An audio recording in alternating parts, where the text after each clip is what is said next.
The dust had not yet settled on the road into Caldwell when Silas Langston's horse nearly broke its legs trying to reach the Chandler homestead before the sun went down. And every mile he rode, his heart hammered with a dread he could not quite name, because the woman he was racing toward was one he had only spoken to twice, but thought about every single day since. It was the spring of 1879, and the Kansas frontier had not yet made up its mind about what kind of land it wanted to be. The cattle drives still pushed through Caldwell like rivers of hide and horn, and the railroad men had sent their surveyors out with their strange instruments, peering at the flat plains with greedy eyes. The town itself sat at the edge of the Chisholm Trail, a rough collection of saloons and livery stables, and a single church whose bell rang on Sundays to remind people that civilization was still something they could aspire to.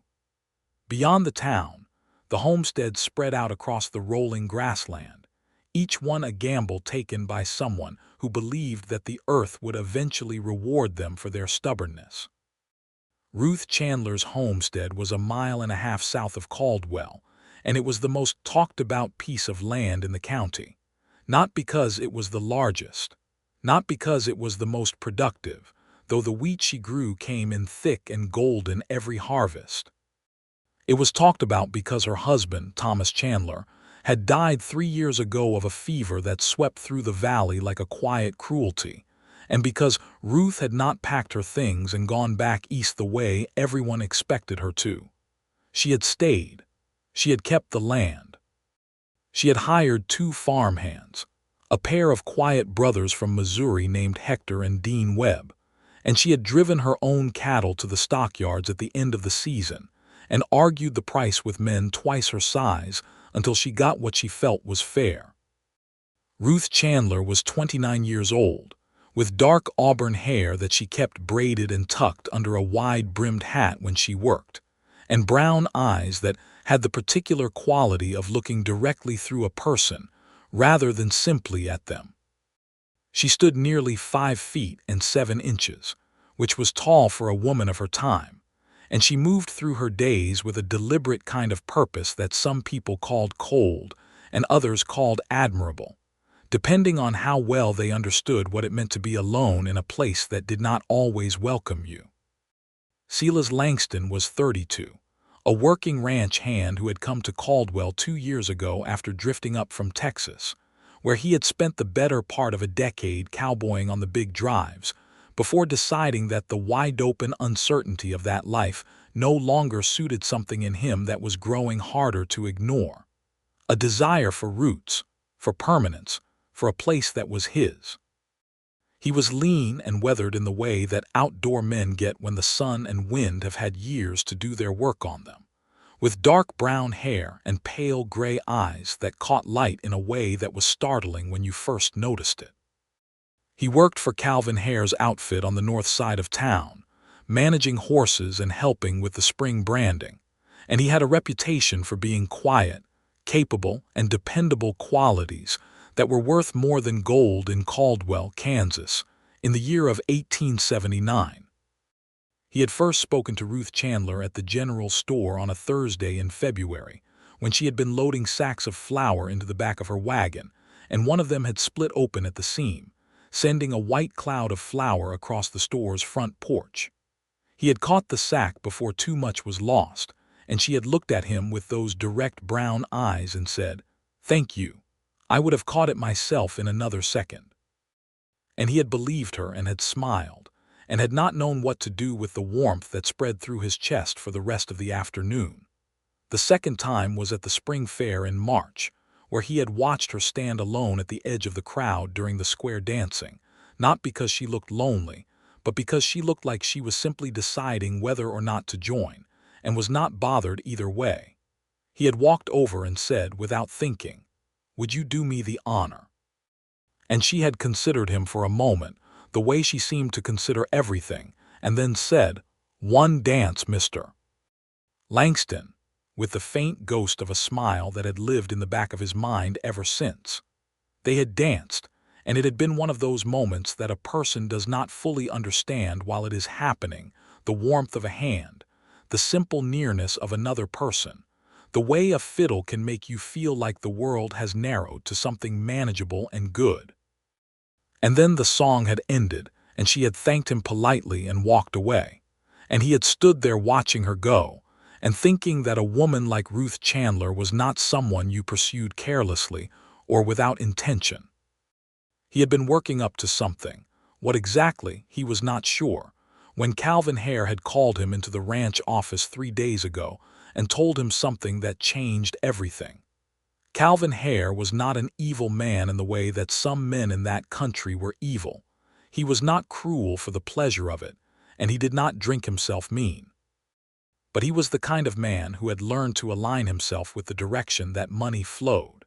And lately the money was flowing toward a man named Edmund Greaves, who had arrived in Caldwell the previous autumn from St. Louis with lawyer's papers and railroad ambitions, and a smile that showed too many teeth.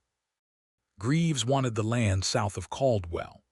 All of it, if he could get it, but specifically a wide strip that ran from the edge of town out to the river, because the railroad surveyors had told him that this was the flattest and most efficient path for the spur line they were planning to run out toward Wichita. And most of the homesteaders on that strip had already sold or been convinced to sell, or had quietly packed up and left after a series of misfortunes, a fire here, a poisoned well there, that no one could prove were anything but accidents. Ruth Chandler's land sat right in the middle of that strip, and she had not sold, and she had not left. And Greaves had apparently decided that he was done being patient about it. Calvin Hare had not meant to tell Silas any of this.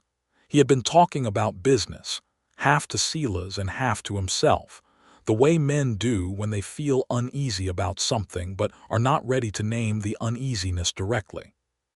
He had said that Greaves was sending men out to Chandler's place on Friday to make the terms clear, was how he put it, with a heaviness in his voice that told Silas exactly what kind of terms those would be. Hare had clearly expected Silas to nod and go back to work. Instead, Silas had stood very still for a moment, thinking about brown eyes and a single dance and a woman who had said, "I would have caught it myself in another second," and had meant it entirely. And then he had said, "I need to take my horse out this afternoon, Calvin," and Hare had looked at him sharply and then looked away and said nothing, which Silas understood as a kind of permission that the older man was not quite willing to give out loud. That had been 3 hours ago. Now his horse, a solid bay gelding named Archer, was eating up the distance between the town and the Chandler homestead with the particular urgency of a horse who has been asked very sincerely to hurry, and the sun was sliding low and orange across the Kansas plains, painting everything in shades of amber and rose, and Silas Langston was trying to figure out what he was going to say. He had no plan beyond the warning. He would tell her what he knew, and she could do with it what she chose. That was what he told himself. That was the entirely reasonable and selfless thing he was doing. He was simply delivering information that a person had a right to have. The fact that his heart was beating too fast had nothing to do with it. He could see the homestead now, the white farmhouse with its wide covered porch, the red barn that Thomas Chandler had built by hand, and that Ruth had re-roofed herself 2 autumns ago, the kitchen garden along the south wall of the house, and the 2 fields of winter wheat just beginning to show green. A thin stream of smoke rose from the chimney, and a lamp was already lit in the front window, and there was something about the sight of that light, small and warm and steady in the fading afternoon, that tightened something in Silas Langston's chest in a way that had nothing to do with dread. He came through the gate at a canter and pulled Archer up in the yard, and the back door of the house was already opening before he had properly dismounted. Ruth Chandler came out onto the back porch with a shotgun in her hands, not raised but held, the way a person holds a tool they know how to use and might need to use, without drama and without hesitation. She looked at him with those direct brown eyes, and after a moment the shotgun lowered to her side. "Mr. Langston," she said. Not a greeting exactly, more of an identification. "Mrs. Chandler," he pulled his hat off. I'm sorry to come at the dinner hour. I rode out from town because I have information you need to have." She looked at him for another moment, that considering look, that look of a person who is rapidly assessing the situation and not doing so carelessly. Then she stepped back and held the door open. "You'd better come in then," she said. The kitchen was warm and smelled of cornbread and something savory simmering on the stove, and it was tidier than Silas had expected, which he immediately felt ashamed of expecting otherwise. There was a good oak table with 4 chairs, a shelf of books above the window, and a framed photograph on the wall, a man and a woman on what was clearly a wedding day, both of them young, the man with a serious expression and the woman already looking like someone who had made up her mind about something important. Ruth set the shotgun against the wall with the casual ease of someone setting down a broom, and she gestured to one of the chairs. "Sit down, Mr. Langston. Can I get you coffee? Please." "Thank you." She moved to the stove and poured 2 cups with the efficiency of someone who does not waste motion, and she brought them to the table and sat down across from him, and she looked at him and said, "Tell me." So he did. He told her about Edmund Greaves and the railroad spur, and the men who had been sent to other homesteads before hers. He told her about what Calvin Hare had said, careful to be accurate about what had been directly stated and what he had inferred. He told her that the men were coming on Friday, which was 2 days away, and that based on what had happened at the Holt farm and the Beckett farm before hers, making the terms clear likely meant at minimum significant intimidation and possibly something worse. He watched her face while he talked. She did not go pale. She did not look frightened. She listened with the focused attention of someone taking inventory, noting each piece of information and placing it somewhere useful. She held her coffee cup in both hands and kept her eyes on his face, and she did not interrupt him once. When he finished, there was a silence. Then Ruth Chandler said, "I have been waiting for them." Silas blinked. "Ma'am, Greaves," she said. "His men. I have known this was coming for 3 months." She set her coffee cup down and looked at him with something that was almost but not quite amusement. "Did you think I did not notice the pattern? Carl Holt sold in November. James Beckett left in January. Both of them had trouble before they sold or left. I am the only one on this strip who has not moved, Mr. Langston, and I am not a difficult problem to solve in mathematics. I knew they would come for me eventually." Silas stared at her. He had ridden out here at a gallop to warn her, his heart hammering with urgency, and she had known for 3 months. Then why? He stopped himself. "Why didn't I leave?" Her chin lifted slightly. "Because this is my land. Thomas and I broke this ground together. I planted the first wheat myself. I have paid the bank every single month on time. This land is mine, legally and in every other way that matters." Her voice was steady and even, but there was something underneath it, not anger exactly, but something fiercer than that, something that had clearly been living in her for a long time and had not diminished with the waiting. "I will not be pushed off of it. Mrs. Chandler," Silas said carefully, "the men Greaves sends are not lawyers." "No," she agreed. "They are not. That is why I have been preparing." She paused and then she said, "I have written to the county sheriff. I have written to the district judge in Wichita. I have written to the Kansas State Land Office." She said it flatly, matter-of-factly, like reading from a list.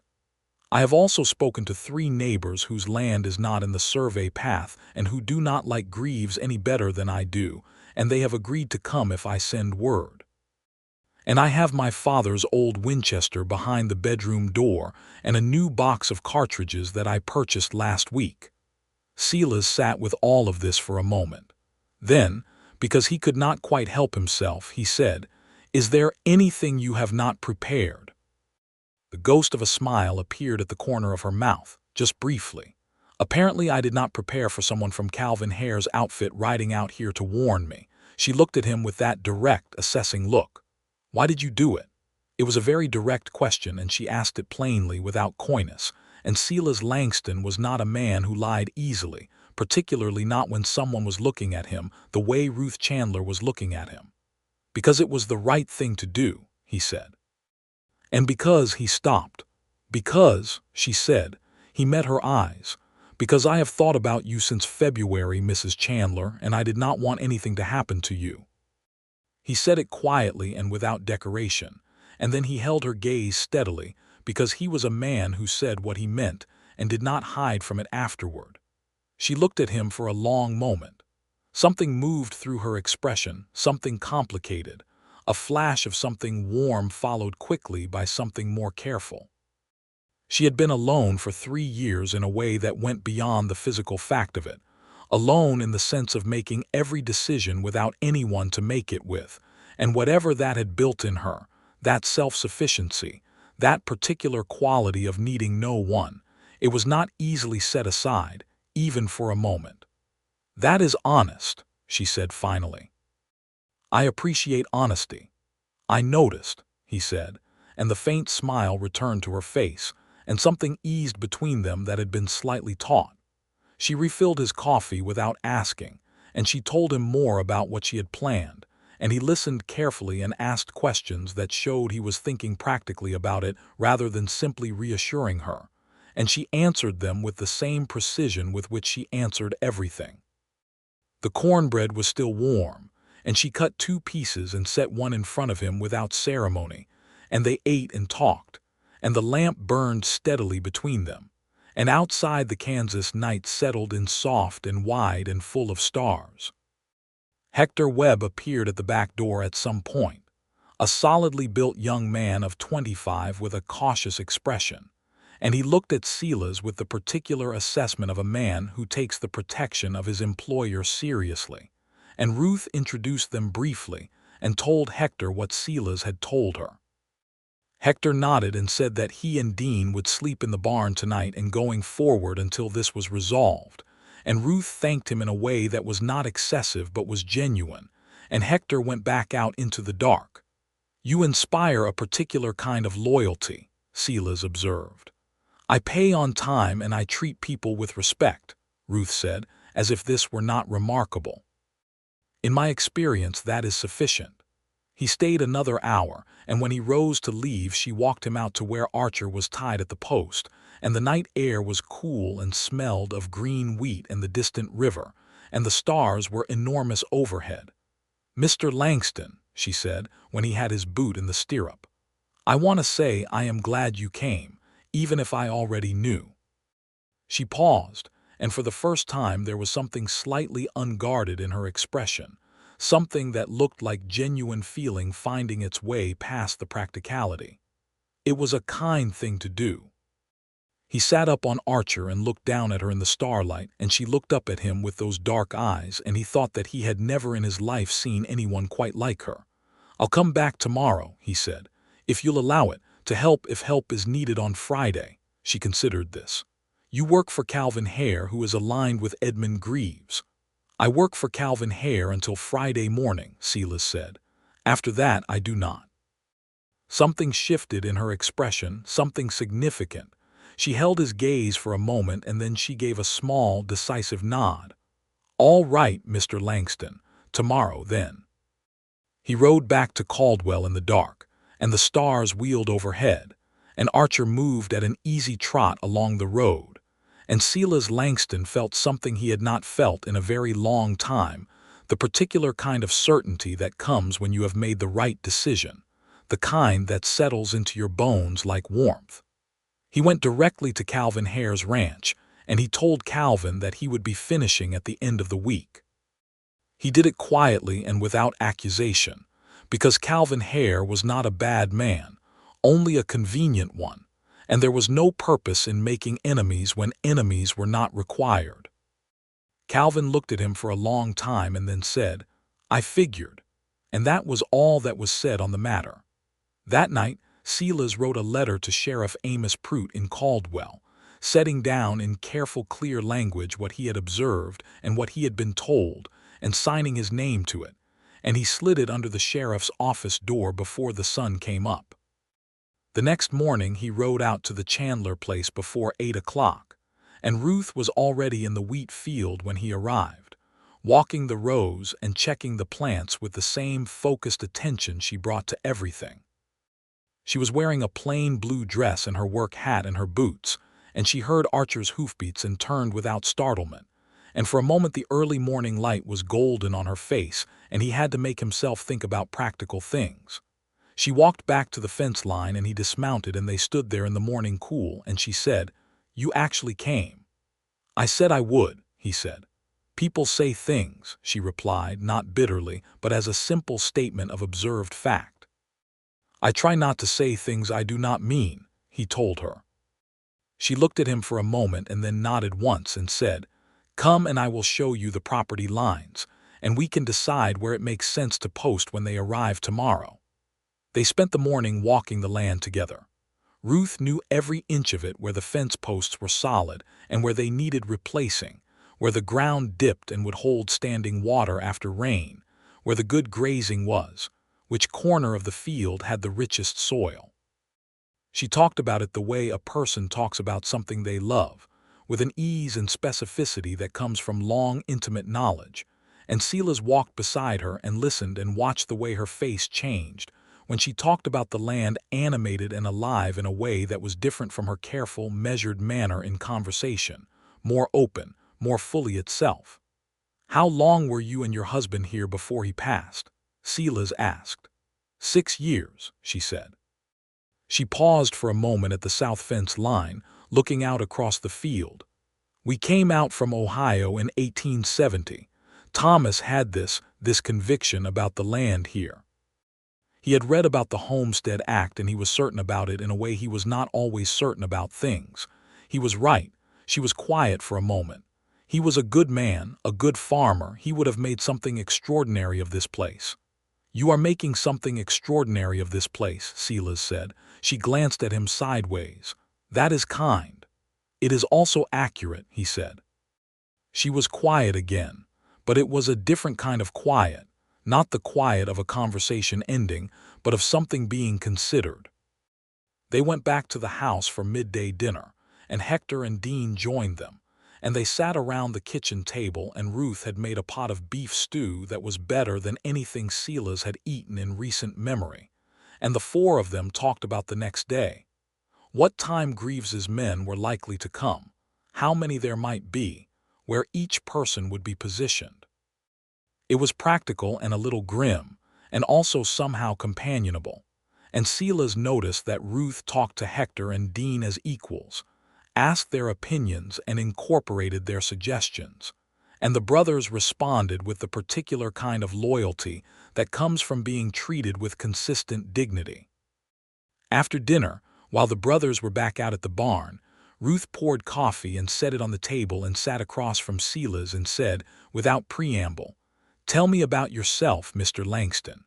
Where did you come from before Caldwell?" So he told her.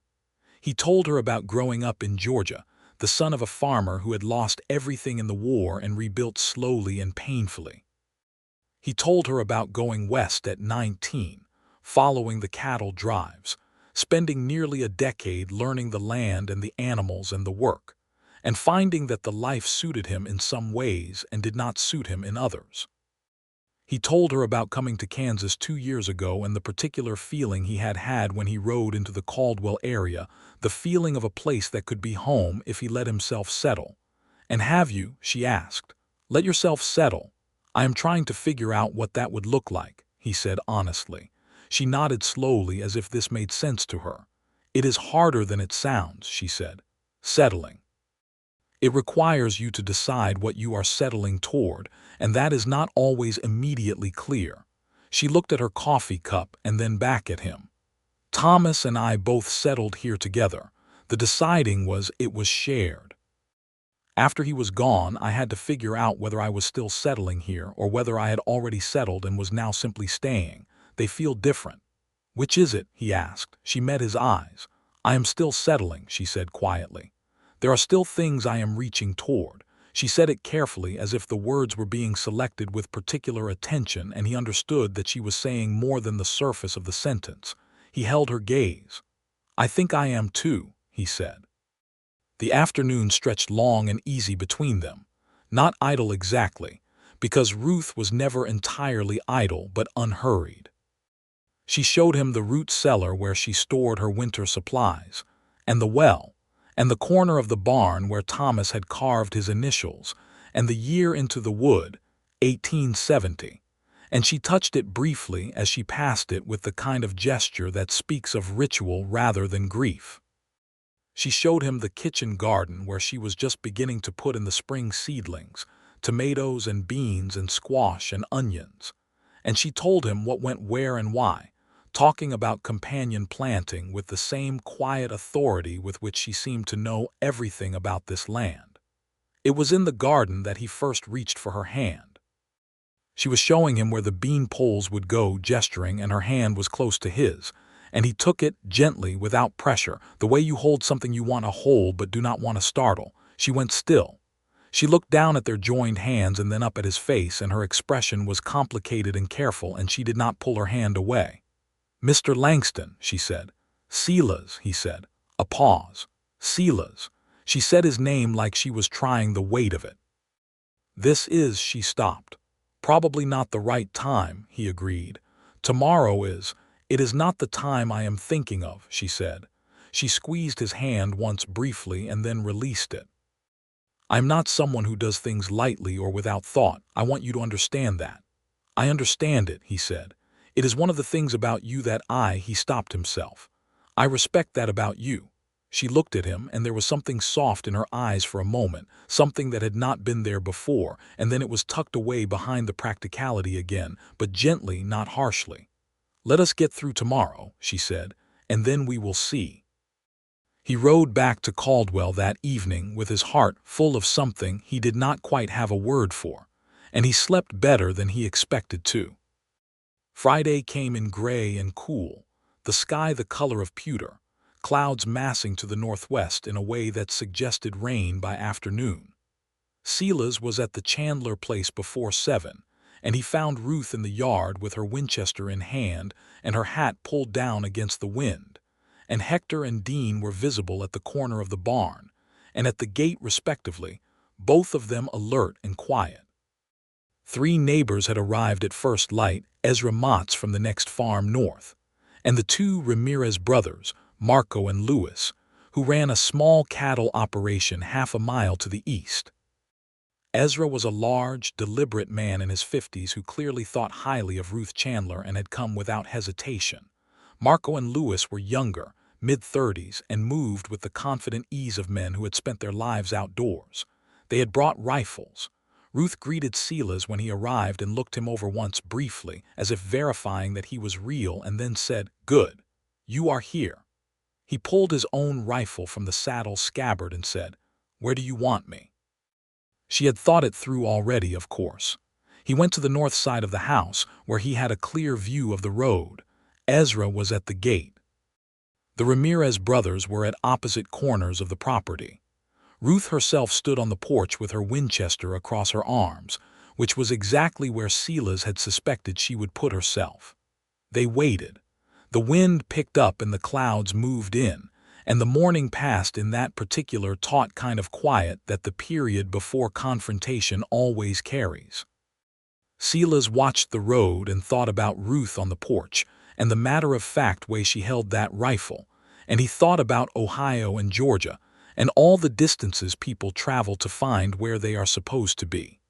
Greaves's men came at mid-morning.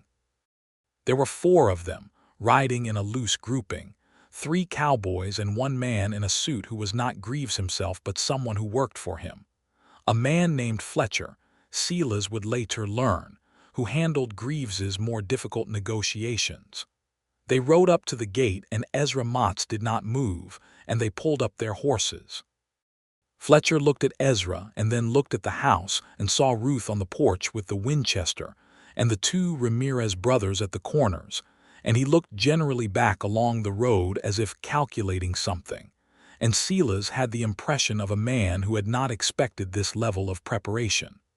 "We are here to speak with Mrs. Chandler," Fletcher called out.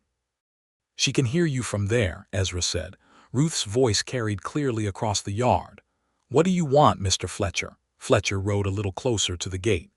"Mrs. Chandler, Mr. Greaves would like to make you a final offer on this property, a generous offer. He is prepared to be—" "My answer is no," Ruth said. "It has always been no. It will continue to be no." Fletcher looked at the three cowboys with him and then back at Ruth. "Mrs. Chandler, I think if you consider your position—" "My position," Ruth said, and her voice was so steady and so clearly prepared for this that Silas felt a surge of something that was pride and something more than pride, "is that this is my land. I have the deed and the legal title and the paid mortgage to prove it. I have written to the county sheriff, the district judge in Wichita, and the Kansas State Land Office, and they are aware that this conversation is happening. I have witnesses present." She paused. "If Mr. Greaves wishes to purchase my land, he is welcome to make a fair offer through a lawyer in writing to be considered on its merits. If his men set 1 foot on my property without an invitation, I will defend it, and so will the people standing here with me." There was a silence. The wind moved through the wheat field behind the house with a sound like water. One of the cowboys said something quiet to Fletcher. Fletcher looked at the assembled people, Ezra immovable at the gate, the Ramirez brothers with their rifles, Silas at the north corner, Ruth on the porch, and he looked at the situation with the calculating eyes of a man who works out odds for a living. Then he turned his horse. "Mr. Greaves will be in touch through appropriate channels," he said, and the 4 men rode back down the road, and the sound of their horses faded into the distance, and then there was only the wind. Ruth let out a long breath that she had clearly been holding for some time. Hector appeared around the corner of the barn, grinning. Marco Ramirez said something in Spanish to his brother that made Louis laugh. Ezra Motts walked back from the gate with the satisfied expression of a man who has done something he is pleased with, and Ruth stepped off the porch and shook his hand and thanked him, and shook both Ramirez brothers' hands, and she said something to each of them individually that was clearly sincere and clearly remembered afterward, because they both nodded with the look of people who have been genuinely seen. Then she turned to Silas, who had come around to the front of the house, and she looked at him, and her composure was back in place, but the color was high in her face from the relief and the tension of it, and her eyes were bright in a way he had not seen before. "You did not have to be here," she said. "You were here anyway." "I know," he said simply. She looked at him for another moment, and then she said, "Come inside. I think we all need coffee and possibly something stronger, and then I need to write several letters to several legal offices, and I would appreciate your help with the wording." The neighbors stayed for coffee, and for the good feeling that comes after a confrontation that goes well. And there was talking and laughter around Ruth's kitchen table that had nothing to do with Greaves or Fletcher or railroads.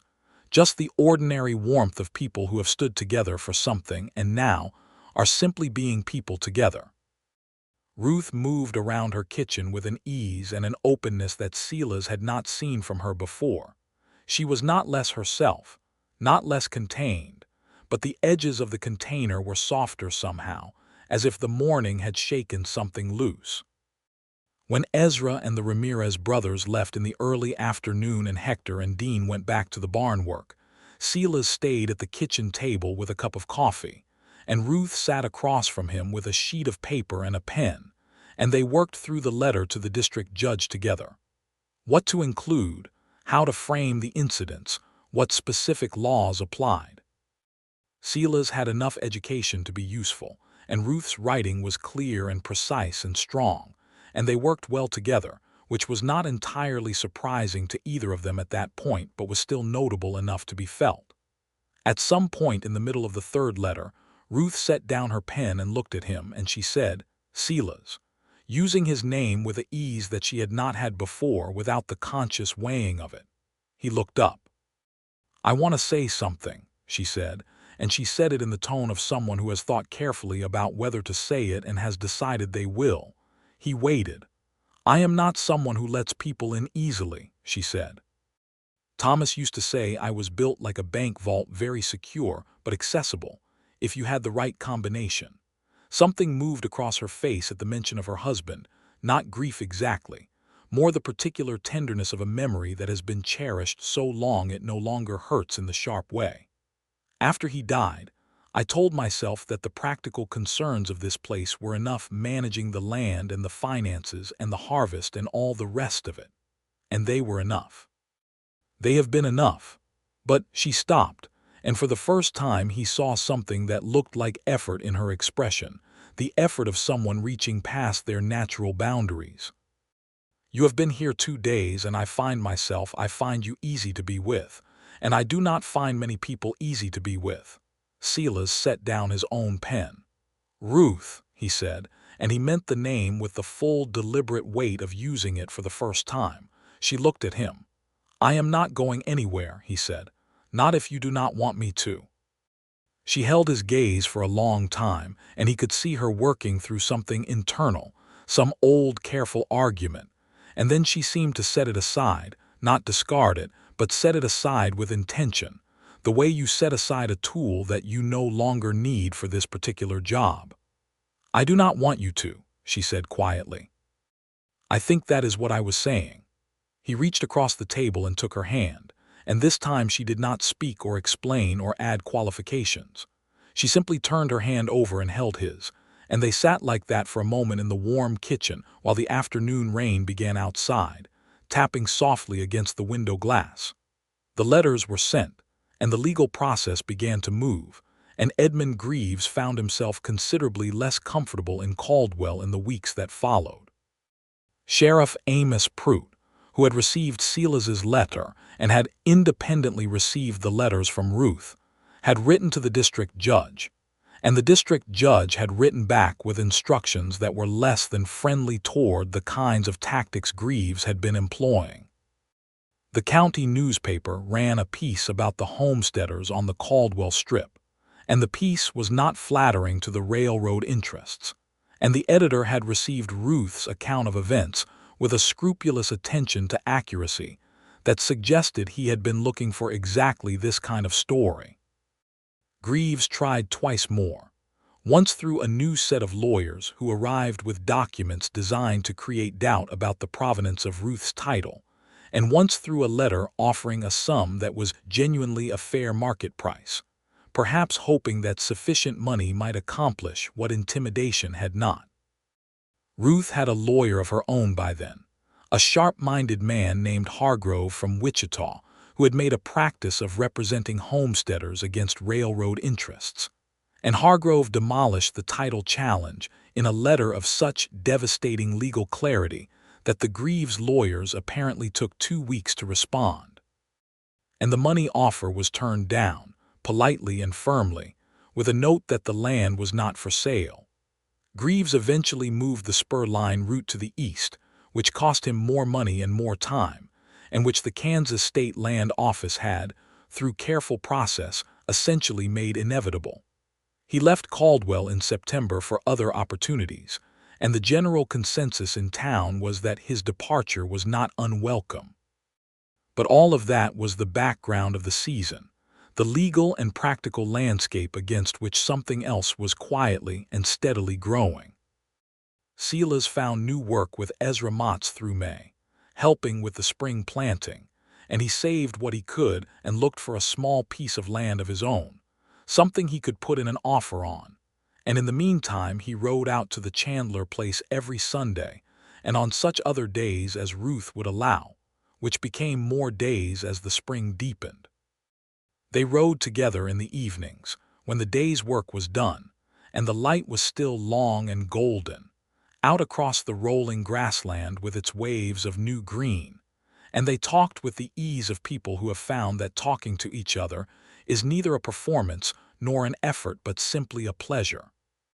He told her about the cattle drives, the particular beauty and exhaustion of moving 1,500 head of cattle across 100 miles of open country, the thunderstorms and river crossings and nights sleeping under skies so full of stars they looked busy.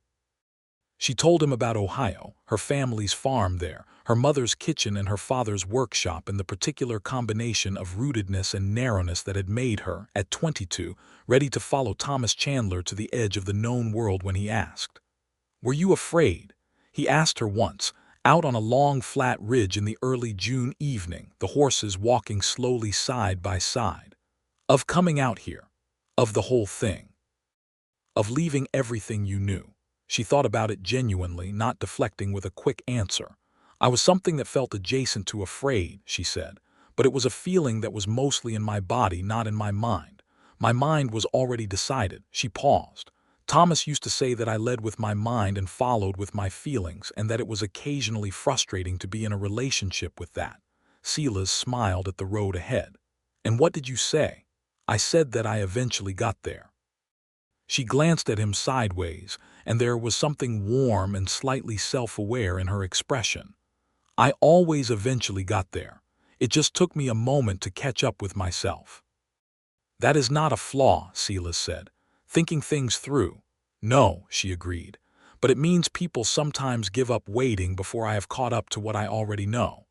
He looked at her then, and she was looking back at him, and the evening light was warm and the horses moved in easy synchronized rhythm, and the moment had the quality of something that needed no words. I am a patient man, he said. She smiled, not the ghost of a smile, not the brief and carefully contained expression he had first seen, but a real, full smile that changed her whole face, that made her look younger and warmer and more entirely herself than he had yet seen her, and it hit him like something physical. I know, she said. I have noticed. It was in July that he first kissed her, and it happened in the way that things like that sometimes happen, not planned, not staged, but arriving naturally out of an ordinary moment. They were sitting on her porch in the long summer evening, the day's heat beginning to ease, and she was reading to him from one of her books, a book of poetry that she had ordered from the catalog last winter and that she clearly loved, the pages soft from handling, and her voice was low and quiet, and the sound of it moved in him like music. She paused at the end of a poem, something about the land and distance and returning, and she was quiet for a moment, and then she looked up and he was looking at her, and the distance between them on that porch was something you could simply lean across. So he did. She was still for a fraction of a second, not with surprise but with that characteristic moment of deliberate consideration.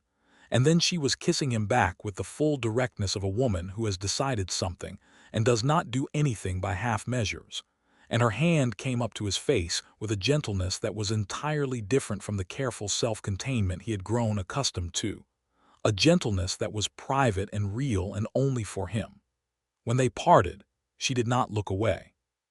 She looked at him with those brown eyes, clear and serious and entirely unguarded for once, and she said, I have caught up to myself. He laughed, and she laughed with him, and it was the first time he had heard her laugh like that, freely and without reservation, and it was the best sound he had heard in longer than he could easily calculate. The summer was extraordinary. It was the kind of summer that a person remembers in cold winters for the rest of their life, not because nothing difficult happened in it, but because the good things in it were so solidly and undeniably good. Ruth's wheat crop came in strong in July, and the harvest was the best she had had since Thomas's last full year, and Silas worked the harvest alongside Hector and Dean and Ezra Motts and his 2 sons, and at the end of the harvest days, they ate together around long tables that Ruth set up in the yard, and there was something in those evenings, the food and the talk, and the satisfaction of completed work, and the particular quality of summer darkness on the Kansas plains, that felt like something Silas had been looking for a very long time. He made an offer on a small piece of land in August, 20 acres a half-mile north of Ruth's property, good land that had been previously farmed and abandoned when the family who held it moved to Colorado. The bank gave him a small mortgage, and he put in an offer, and the offer was accepted, and he stood in the land office with the deed in his hands and felt something settle in him that had been unsettled for 32 years. He rode directly to Ruth's place and told her, and she stood in her yard looking at him while he explained about the 20 acres and the mortgage and the plans he had for it, a small house first, then a few cattle, eventually more, and she listened with her full careful attention. That is a half-mile from here, she said when he had finished. It is, he said, a pause, and your intention is to farm it. It is. He looked at her steadily. And my intention is also to ask you, not today, not yet, because I want to do this properly and I want the timing to be right, but to ask you, sometime in the not-too-distant future, whether you would consider whether we might. He stopped himself because the words were coming out in an order that was not reflecting the precision of the thought behind them, which was not characteristic of him. And Ruth was watching him with an expression that combined the characteristic careful assessment with something else, something bright and warm. "Silas," she said. "Yes. I know what you are trying to say." He looked at her. "Do you?" "Yes."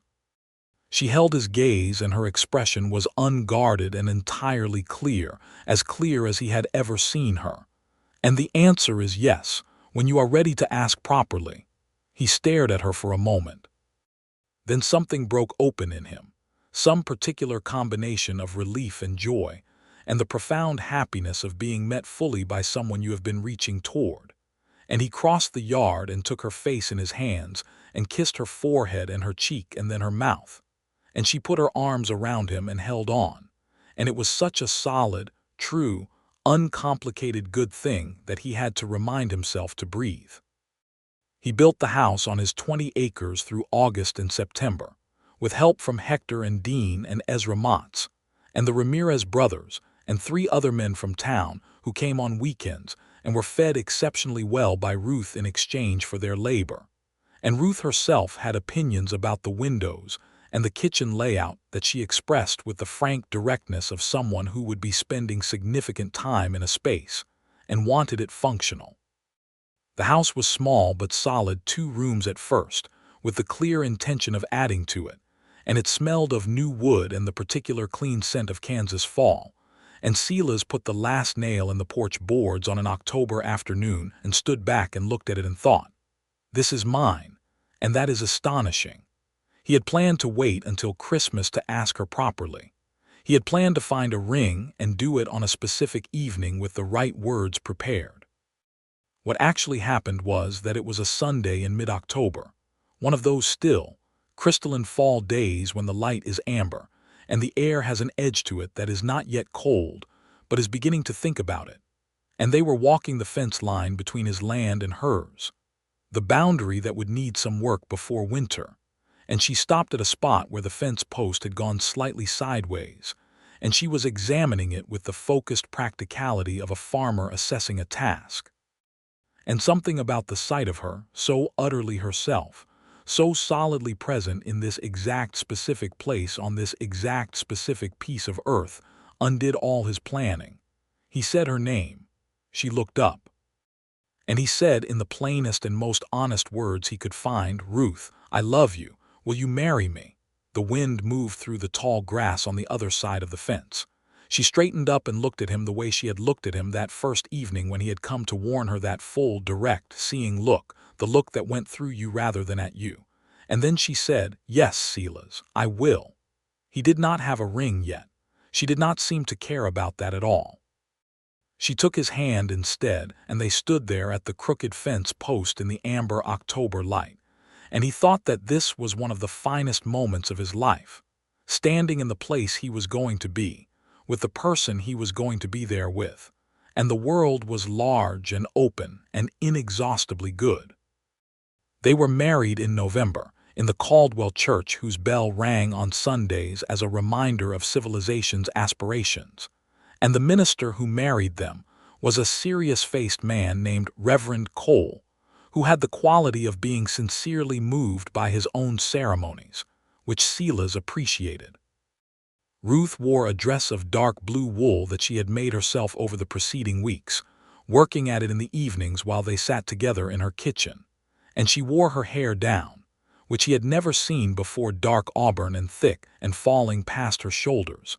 And when he saw her come through the church door on Ezra Motts's arm, because Ezra had been asked to do the honor, Silas felt his throat tighten with the beauty of it. She walked toward him with the deliberate, direct quality that was entirely Ruth, not performing anything, just coming toward him with the full intention of her whole self. And when she reached him, she looked up and her eyes were bright, and there was no ghost of a smile, just the full real thing.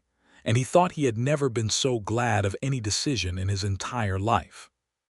The ceremony was brief and sincere, and when Reverend Cole pronounced them married, Silas kissed his wife in front of the gathered congregation of Caldwell, Kansas, and someone in the back. He thought it was Marco Ramirez, let out an appreciative whoop that set off a ripple of laughter, and Ruth pressed her lips together, but the smile escaped anyway, and it was an entirely perfect moment. The wedding supper was at Ruth's place. Their place now, though they would live in both houses as needed through the winter while they figured out the practical logistics of merging 2 lives and 2 farms. And the long table in the yard that had been used for harvest was set up again, and it was cold enough that people wore their coats. But there were lanterns strung along the fence line, and hot food and good company. And Ezra made a speech that went on somewhat longer than necessary but was deeply sincere. And Hector Webb played a fiddle that he had apparently been hiding in the barn for years, and there was dancing. Ruth danced with Silas in the lantern light, and it was not the careful, single-song distance of the spring fair but something entirely different. The full, unhurried freedom of 2 people who have nothing to perform for each other, who are simply in a moment they are both glad to be in, and the fiddle sang, and the Kansas night was full of stars, and the lantern light was gold on her hair and her face, and Silas Langston held his wife and thought, "Here, this is where I have been going." The winter was long and cold in the way that Kansas winters earn their reputation, but it was not a hardship. They kept both stoves going, and they read in the evenings, and they talked about the spring, what to plant in the expanded field, which fence lines needed replacing, whether to increase the cattle herd. Ruth taught him her system for tracking the farm finances, which was meticulous and intelligent, and he showed her what he knew about cattle management, which complemented her existing knowledge usefully, and they found that their particular combination of skills and habits of mind worked together with the satisfying efficiency of well-made tools used by people who know how to use them. They argued sometimes. Ruth had strong opinions, delivered with characteristic directness, and Silas was not a man who simply yielded to strong opinions. He had his own, and he was not made of the kind of material that softens and gives way. Their arguments were generally about practical things, the management of a particular problem, the priority of one task over another, and they were usually short and always resolved, because they had each developed the habit of eventually saying what was actually true rather than what was defensively convenient. It turned out that this was the most useful thing you could do in a marriage, and they figured it out relatively early, which saved them considerable grief. There were harder moments, too. In January, Silas had a stretch of several days in which something dark and quiet settled over him, a mood he recognized from other points in his life, a heaviness that had no specific cause but pressed down on him like weather. He did not try to hide it from her, which was new for him. In the past, he had managed these moods alone, which had the advantage of not troubling anyone else and the significant disadvantage of being very lonely. But he told Ruth one morning that he was in a difficult stretch and he could not fully explain it, and she had looked at him and said, "All right," without confusion or alarm or the impulse to fix it immediately, and she had simply stayed near him, not intrusively but steadily.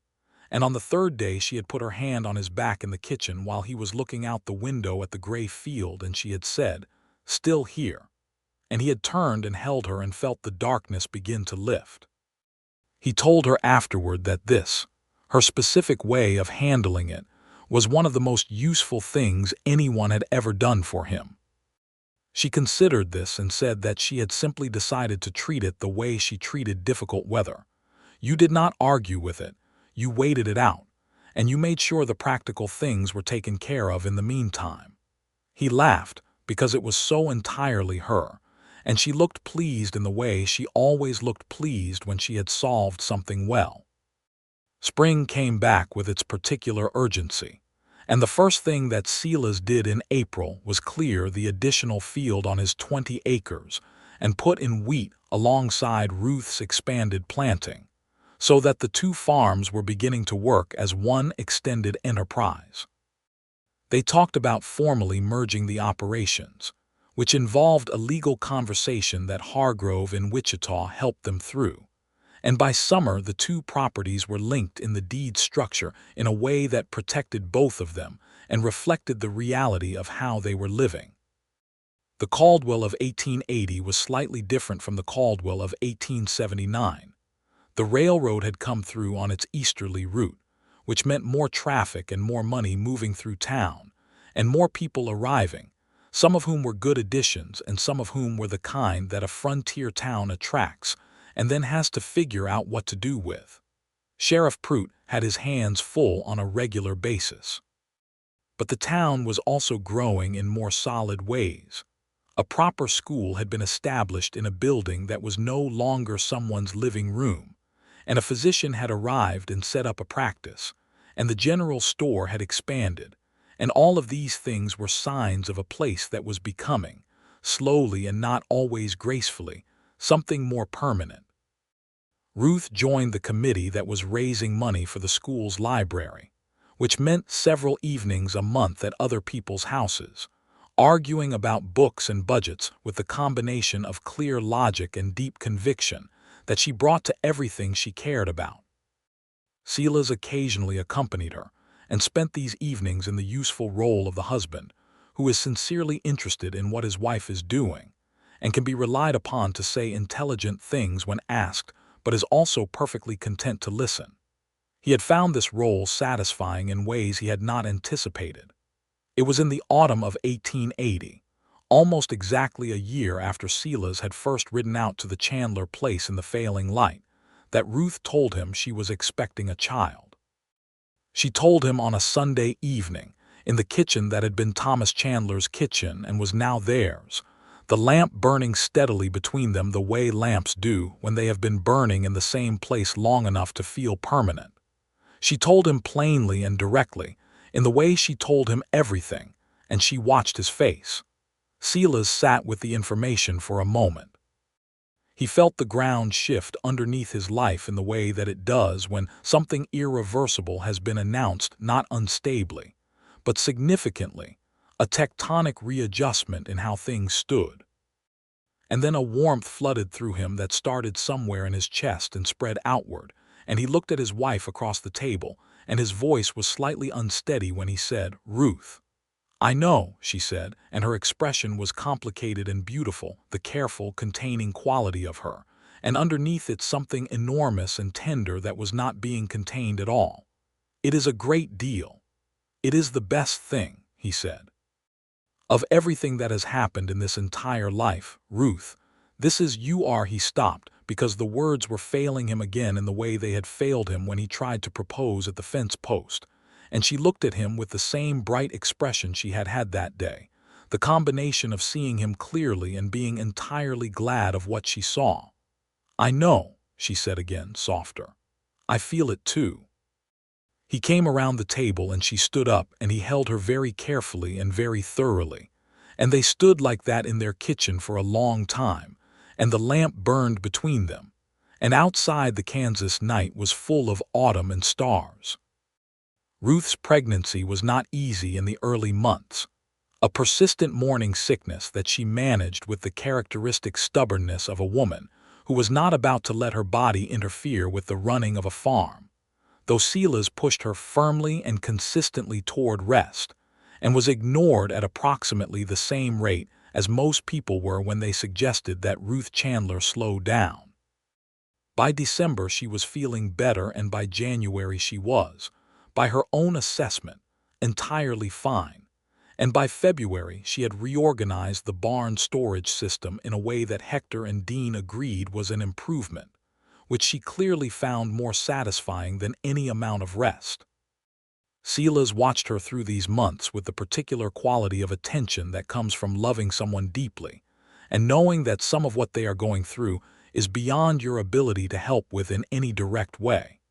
He cooked supper more often than not, and he took over the more physically demanding farm tasks without making a production of it, and he rubbed her back in the evenings when she was tired, and she let him, which he understood to be a significant concession from someone as self-sufficient as Ruth. They talked about the child constantly, or rather they talked about the practical aspects of having a child, the room that would need to be prepared, the supplies that would need to be ordered, the management of the farm through the spring and summer while Ruth's capacity was reduced. But they also talked about the other things, the less practical things, what kind of parents they hoped to be, what they hoped for this person who was not yet a person but was already somehow entirely present in the way they moved through their days. "I want this child to know how to argue," Ruth said one evening, so directly and without preamble that Silas looked up from the harness he was mending and blinked. "I think that may come naturally," he said. She gave him a look. "I mean to argue well, to have positions and to be able to defend them and to be able to change them when the evidence requires it. I do not want a child who agrees with everything to keep the peace." "Given the parents," Silas said, "I think the odds of that particular outcome are quite low," she smiled. "No, I suppose they are." She paused. "I want this child to love this land too, the way we love it." Silas set down the harness. "They will," he said. "We will show it to them, all of it. They will grow up in it." She looked at him across the room, and the love in her expression was the kind that has been established over time and has become something structural, not a feeling you have to reach for, but something you live inside. "Yes," she said, "they will." The baby arrived in late May of 1881, and it was a boy. He arrived on a Tuesday morning with all the urgency and authority of someone who had been waiting impatiently to make an entrance. And the doctor from town was there in time, and Silas was in the kitchen alternating between pacing and sitting, and being entirely useless in the way that expectant fathers have always been. When the doctor came out and said that Ruth was well and the baby was well, Silas experienced a feeling of relief so acute and complete that he had to sit down for a moment with his head in his hands before he could stand up again. Ruth was in the bedroom, propped up against the pillows, holding a very new, very small person who had dark hair and already an expression of profound consideration that Silas felt he recognized. "Come here," Ruth said. She was tired in the deep way that comes from extraordinary effort, but her eyes were clear and direct, and she looked more fully and completely herself than he had ever seen her. He came and sat on the edge of the bed and looked at his son, and his son looked back at him with the unfocused but determined gaze of someone very new to the world, and Silas felt something break open in him that he had not known was sealed. "He looks like he is already deciding something," he managed. "Good," Ruth said. "He will need to know how to decide things. What shall we call him?"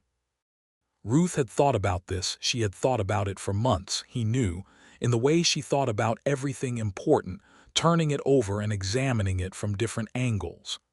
"Thomas," she said, "for his father's land, because without that we would not be here, and James for your father." She paused. "Thomas James Langston." Silas looked at her. "Thomas James," he said softly. He looked at the baby. "Hello, Thomas James." Thomas James Langston appeared entirely unconcerned with the significance of this moment, which was as it should be. They settled into the life of the farm with a baby in it, which required significant reorganization of everything they had previously organized. And Ruth approached this reorganization with the same methodical intelligence she applied to everything. And Silas adjusted his rhythms to the new rhythms of the house. And Hector and Dean proved to be unexpectedly comfortable around babies.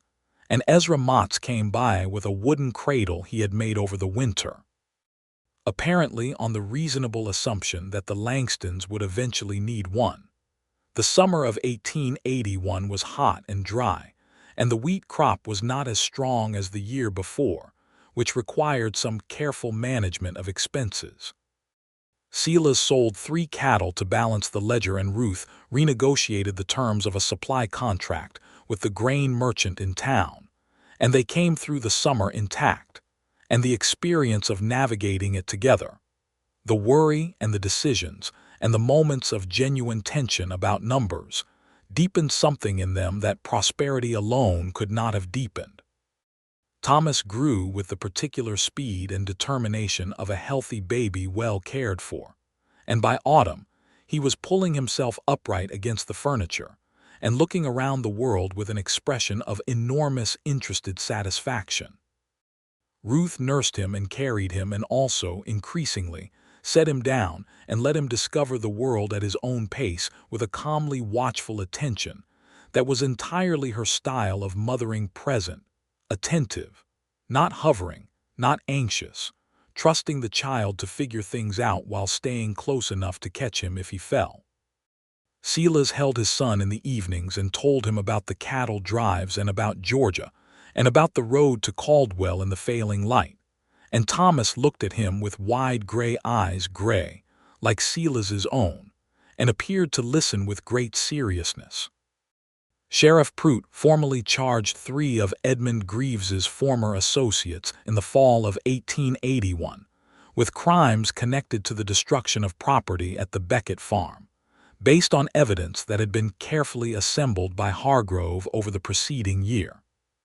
The charges were tried in Wichita in December, and the 2 men convicted received sentences that were not as long as they might have been but were significantly more than nothing, and the district judge issued a formal statement about the rights of homesteaders under the law that was reprinted in 3 Kansas papers. Hargrove sent Ruth a copy with a note that said, simply, "Some of this is because of the work you did in 1879. She had pinned it to the wall of the kitchen next to Thomas Chandler's photograph. Greaves himself was never charged with anything directly, having been careful to stay at enough distance from the specific actions of his agents that legal connection was difficult to prove. He had moved on to other enterprises in Missouri, and his name came up occasionally in the papers in connection with other disputes, but he did not trouble Caldwell again. The years moved forward the way years do on the Kansas plains, with the rhythm of seasons and work and weather, the particular cycle of planting and growing and harvest that gives a farming life its shape. The Langston farm expanded steadily, carefully, without overreach. They added to the house a proper large kitchen and a room for Thomas, and later, a second room for the child who arrived 2 years after Thomas, a girl they named Clara after Silas's mother, who came into the world in the spring of 1883 with dark auburn hair exactly like Ruth's and a voice that announced her presence to the surrounding countryside without apology. Clara was different from her brother in the ways that siblings are often different. Where Thomas was careful and considering, Clara was immediate and emphatic, with opinions about everything from the color of her blanket to the speed at which supper was served. Ruth watched her daughter with the particular bemusement of someone recognizing something they know well from a new angle, and Silas found Clara's unflinching directness so familiar that he could not always keep a straight face when she deployed it. "She is exactly like you," he told Ruth one evening, watching Clara determinedly refuse the spoonful of vegetables that was being offered to her. "She is nothing like me," Ruth said. "I was never this difficult." "Ruth," Silas said. A pause. "I was never this loud," she amended. "That is more accurate," he agreed. She threw her dish towel at him, and he caught it, and they grinned at each other over Clara's emphatic head, and Thomas, who was 3 and very serious about everything, looked up from his carved wooden horse and said, "Mama threw the towel," with the air of someone making an official record. The farm that had been Ruth Chandler's homestead and Silas Langston's 20 acres was, by the mid-1880s, one of the most productive small operations in the Caldwell area. They ran cattle and wheat, and Ruth had added a kitchen garden that was the envy of the surrounding farms and that she had systematically expanded over the years, supplying not only their own kitchen, but also selling surplus to the Caldwell store and, in good years, to operations further afield. She had also begun keeping bees, which she had read about in an agricultural paper, and had pursued with the focused curiosity she brought to anything she decided was worth understanding. Silas had become something of an informal resource for the newer homesteaders in the area, people who arrived with ambition and less experience, who needed someone who had navigated a few seasons and could tell them what to expect and what to avoid. He did this without payment, simply because it seemed like the useful thing to do, and it had the effect of building a web of relationships across the county that was worth more than money in the long run. When they needed help at harvest time, there was always help. When they needed information about weather patterns or soil management or the management of cattle illness, there was always someone who had just come through the same problem. The school library that Ruth had helped build had 300 books in it by 1885, which was 300 more than it had started with, and she served on the school board with the same direct engagement she brought to everything, occasionally alarming the other board members with the specificity of her opinions, but earning their respect through the consistent quality of her outcomes. Thomas started school in the fall of 1886, 5 years old and deeply ready for it, with the absorbed interest in learning that comes naturally to children who have grown up in houses full of reading and conversation. His teacher, a young woman named Miss Ellard who had come out from Ohio the year before, reported to Ruth that Thomas was an exceptional student who asked very good questions and occasionally corrected the older students' arithmetic when they made errors, which he appeared to do without any sense that this might not be universally appreciated. "He will learn," Ruth said. "The arithmetic or the social navigation?" Miss Ellard asked. "Both," Ruth said, "but the arithmetic is more important." Miss Ellard smiled. "He does get the considering look from you, Mrs. Langston." Ruth was briefly uncertain how to take this, and then decided to take it as a compliment. It was in the autumn of 1887 that Ruth and Silas had the most significant argument of their marriage, and it was about the land, specifically, about an offer from a purchasing group in Wichita that wanted to acquire a portion of their eastern acreage, not for development but for a shared grazing arrangement that would have been financially advantageous in the short term. Silas thought they should consider it. Ruth was unequivocally opposed, with the particular quality of opposition that she reserved for things that touched the essential fact of the land being theirs. "This is not the same situation as Greaves," Silas said, carefully. "These are not men trying to push us off.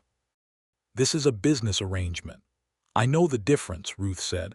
"I am not conflating them." She set her coffee cup down with more emphasis than usual. "But I am also not partitioning this land, not any of it, not for a short-term financial benefit. This land is what we have built everything on, and I will not sell any piece of it." "I said a shared grazing arrangement," Silas said, "not a sale. Any arrangement that gives another party rights to this land is a step in a direction I am not willing to step in," Ruth said. She was looking at him with the full force of those brown eyes, and he knew her well enough now to see that this was not obstinacy, but something much more rooted.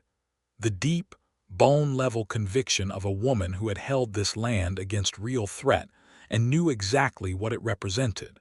He sat with it for a moment. He thought about the finances, which were not as tight as they had been in the dry summer years but were always something to attend to, and he thought about the opportunity cost.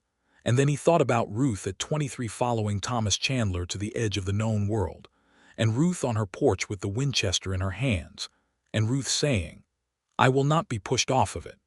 And he thought about the fact that sometimes the most important thing a person can know is what something costs and decide it is worth it. "All right," he said, "we decline." She looked at him, and the full force of the look shifted slightly, became something warmer and less armored. "You are not simply yielding to end the argument," she said. "It was not a question." "No," he said, "I mean it. I understand why." She was quiet for a moment. Then she said, "Thank you for understanding it." "You built this," he said. "You and Thomas, and then you alone, and then us together. That is worth more than the grazing income." She crossed the kitchen and sat down beside him rather than across from him, which was unusual. She generally preferred the across-from geometry of conversation, and she took his hand and held it in the matter-of-fact way she had developed for physical affection, direct and without prelude. "I know that you sometimes find me difficult about this," she said. "About the land, about holding things." "No," he said honestly. "I find you consistent about it. That is not the same thing." She looked at him. "You are, without question, the most useful person I have ever known," she said, and it was clearly the most significant compliment she could offer, and he understood that entirely and loved her for it. The Caldwell that Thomas and Clara grew up in was a more settled and established place than the Caldwell of 1879, though it retained the essential quality of the frontier, the sense of a place still becoming, still working out what it was going to be. The Chisholm Trail drives had lessened as the railroad made the long cattle marches less necessary, and the town's economy was shifting toward a more agricultural base. People who had come as drifters or opportunists were drifting away again, and people who had come to stay were staying, and the shape of the community was becoming clearer. Silas and Ruth Langston were a fixed part of that shape. He was known as a reliable, honest man who had good judgment about land and animals and people.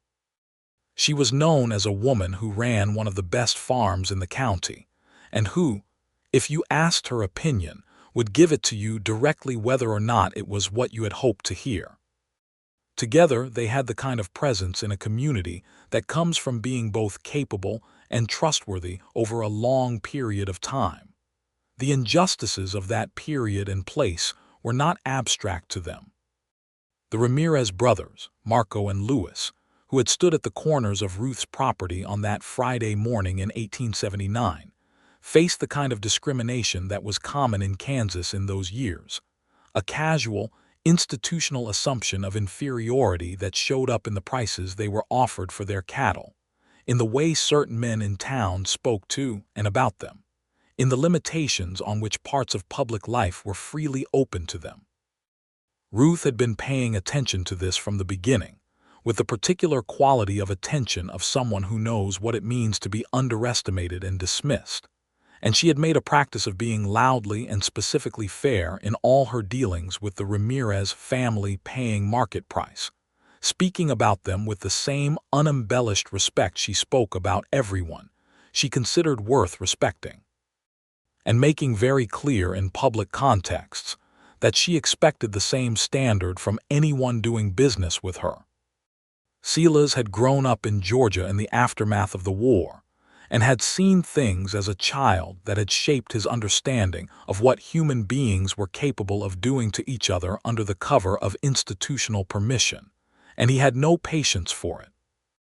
He said so when it came up, without drama but without equivocation, and in Caldwell in 1879 through 1890, saying so plainly and consistently had actual effects in the particular small world of their community, even if the larger world was slower to change. Ruth, when Thomas and Clara were old enough to understand conversations about justice, talked to them about it at the kitchen table with the same directness she used for everything else. She told them about the Ramirez brothers and what they had faced, and she told them what she believed about fairness and what she expected from her children in terms of how they treated people. Thomas listened with the serious, absorbing attention that was his characteristic mode. Clara asked pointed questions. Both of them, as they grew, seemed to have genuinely taken in what they were told, which was perhaps the deepest thing Ruth and Silas could have asked for. In the spring of 1890, just before Thomas's 9th birthday, Silas took him out to the south fence line, the same fence line where he had first held Ruth's hand, though Thomas did not know this, and showed him the property markers and explained what they meant and how the land had come to them and what it had cost to keep it. He told him about Greaves and the men who had come on that Friday morning, and about Ruth with her Winchester on the porch, and about the neighbors who had come to stand with her. Thomas listened with complete attention, and when Silas finished, he said, "Mama was ready for them." "She was," Silas said, "because she was not afraid." Silas thought about this carefully because Thomas asked questions that deserved careful answers. "I do not think it was about fear," he said. "Your mother is not someone who is not afraid, she is someone who does not let fear make her decisions. That is different and harder." He paused. "She was ready because she had thought it through, because she knew what she was willing to do and what she was not willing to give up. That is what made her ready." Thomas was quiet for a moment, looking out across the wheat field. Is that why you came to tell her? Because she was ready and you knew she should know. Silas looked at his son, this serious, careful 9-year-old with Ruth's considering look in gray eyes that were his own, and he felt the same thing he had felt when he held the deed to his 20 acres, the profound astonishment of having arrived at the right place. I came to tell her because it was right, he said, and because I was already hoping to know her better, and I wanted nothing to happen to her before I got the chance. He paused. I was very glad that she was already prepared. It told me everything I needed to know about who she was. Thomas considered this for a while, and then he said, with the considered gravity of a 9-year-old who has decided something important, I am glad you rode out. So am I, Thomas, Silas said, more than anything in my life. The decade turned and the seasons continued, and the farm continued to grow and to be tended. Ruth expanded the orchard, which she had started with 6 apple trees a decade ago, to something that now required a dedicated afternoon per week just for maintenance, and that provided more apples than they could use, which was a problem Ruth solved by beginning to sell dried apple and apple preserves through the Caldwell store, which became unexpectedly popular, which she viewed with the mild satisfaction of a person whose practical calculations tend to work out. Silas had passed 50 with less difficulty than he had anticipated, and his gray eyes were now set in a face that showed its years in the way that outdoor faces do, deeply weathered, the lines from squinting at sun and distance making him look weathered rather than merely old. And Ruth would sometimes look at him across the dinner table with a warmth and directness in her eyes that was no different in kind from the look she had given him on that October day at the fence post, only deeper now. Deepened by 10 years and 1,000 ordinary, extraordinary days. She was in her early 40s, and she had the quality that some women develop in middle life when they have been living fully into themselves for long enough, a kind of completeness, an authority that was not diminished from its earlier version but was more settled, more comfortable in itself. Her auburn hair had silver in it now, in a streak at the temple that she did not try to hide and that Silas found, for reasons he chose not to examine too closely, unreasonably beautiful. One evening in the autumn, with Thomas away at the high school in Wichita, where he was boarding with a family and sending home letters of dense, precise description every 2 weeks, and Clara in the kitchen working on her own homework with the focused intensity of someone who has decided to be extraordinary at everything, and is early in the process of discovering whether this is possible, Ruth sat with Silas on the porch in the cooling evening, and she looked out across the farm, the fields, the barn, the orchard, the kitchen garden, and she was quiet for a long time. Silas sat beside her and waited because he knew her, and when Ruth was quiet like this, she was working toward something she wanted to say. I think about that Friday sometimes, she said. The morning they came. I know, he said. I knew they were coming, she said, and I had prepared and I was ready. But when I saw you ride in that morning, she paused. She was looking at the orchard now or looking at something beyond it. There is a difference between being ready to defend something alone and being not alone, even when you do not need the help, even when you would have managed. She paused again. You understand that?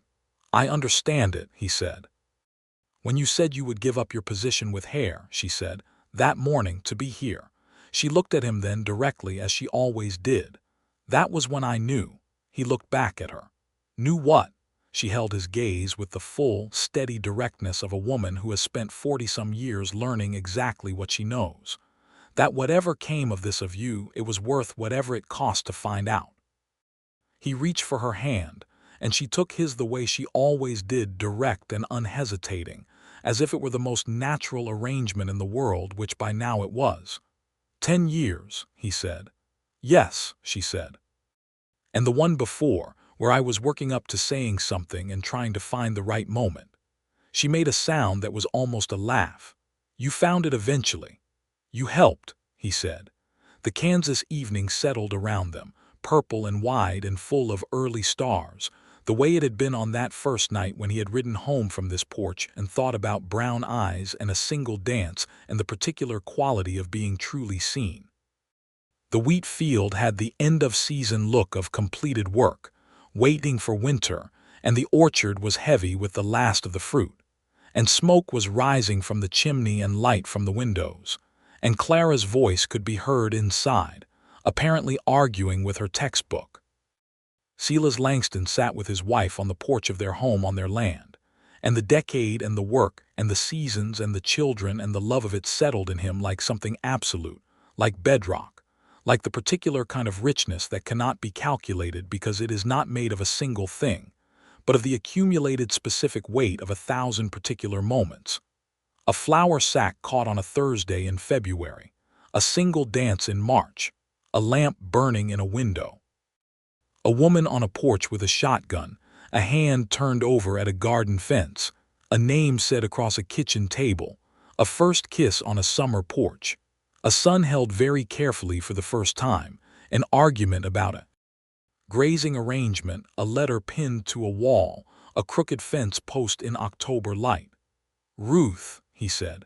"Silas," she said without turning, because she knew by the particular quality of her name and his voice exactly what kind of thing he was about to say. "I would ride out every time," he said, "if I had to choose again every time."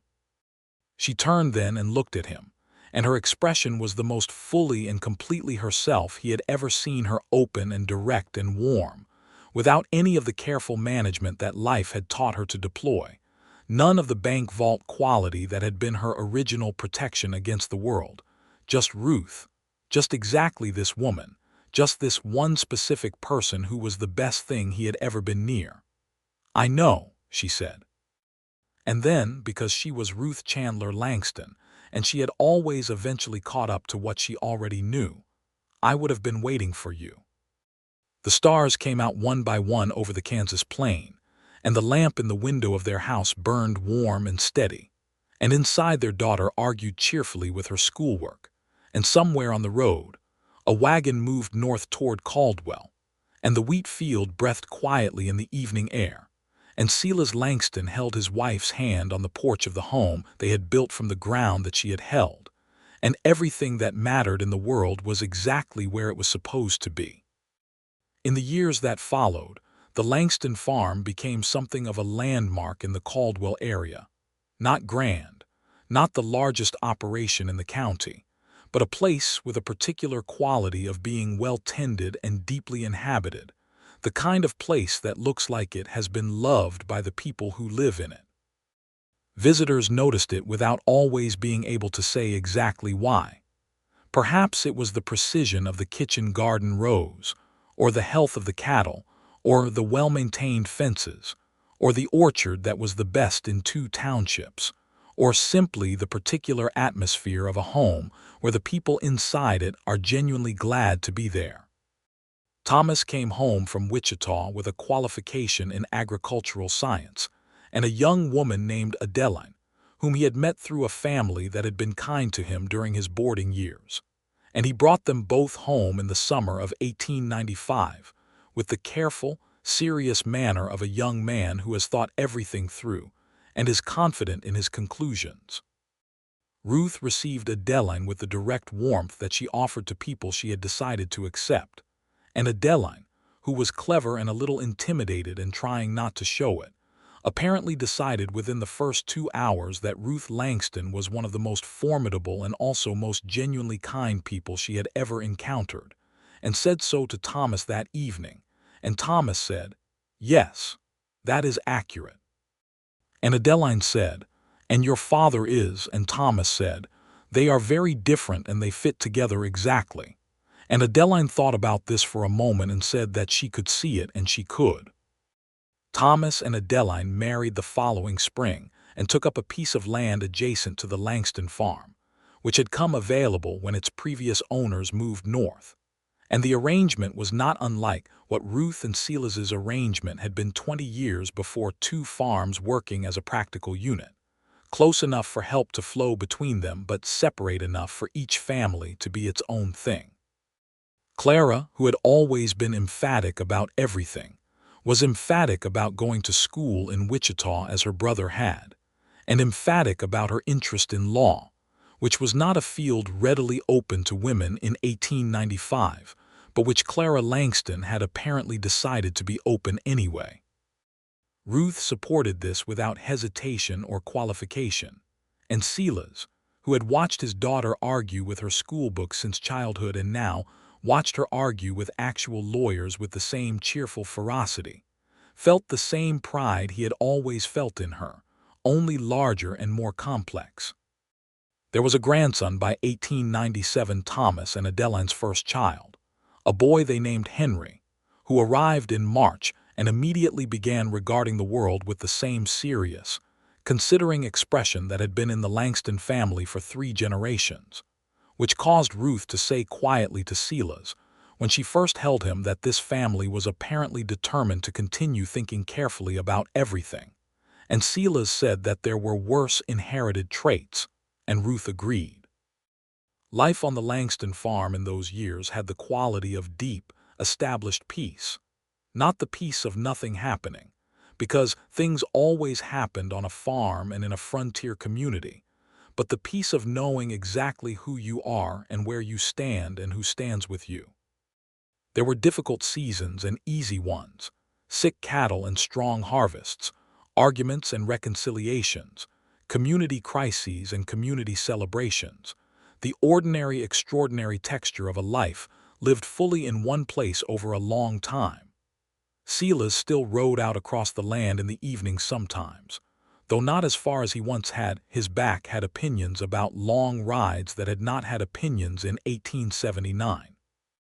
He rode to the south fence line most often, the particular fence line with its well-maintained posts and clear markers, and he looked out across the wheat and the orchard, and the house with the lamplight in the window, and he thought about everything that had grown from a single decision made on a fall afternoon in 1879, when he had chosen to take his horse and ride hard toward a woman he had danced with once, to tell her something she already knew.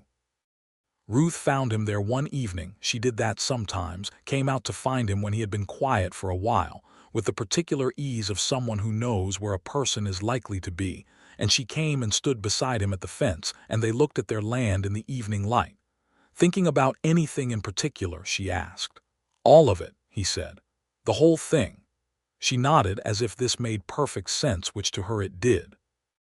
They stood together at the fence for a long time while the Kansas evening went from gold to purple to the first soft dark, and the stars began, and the lamp came on in their house, and somewhere near the orchard Henry Langston, who was 3 years old and therefore compelled to investigate everything, could be heard asking his mother a question of tremendous urgency about the apple trees. Silas took Ruth's hand and she took his, direct and without prelude, the way she had always done since the day she learned to do it. "Are you happy?" he asked her, not because he did not know, but because some things are worth saying out loud in the specific language of a direct question. She turned and looked at him with those brown eyes, those eyes that had always seen directly through to what was true, and she said what she had always said when she had fully caught up to what she already knew. She said it plainly and without ornament, the way she said everything that mattered. "Completely," she said. And the stars came out over the Kansas plain, and the lamp burned in the window, and the wheat field breathed in the good night air, and Silas Langston held his wife's hand on the land they had held together, and it was enough. It was more than enough. It was everything. It was precisely and completely and irreversibly home.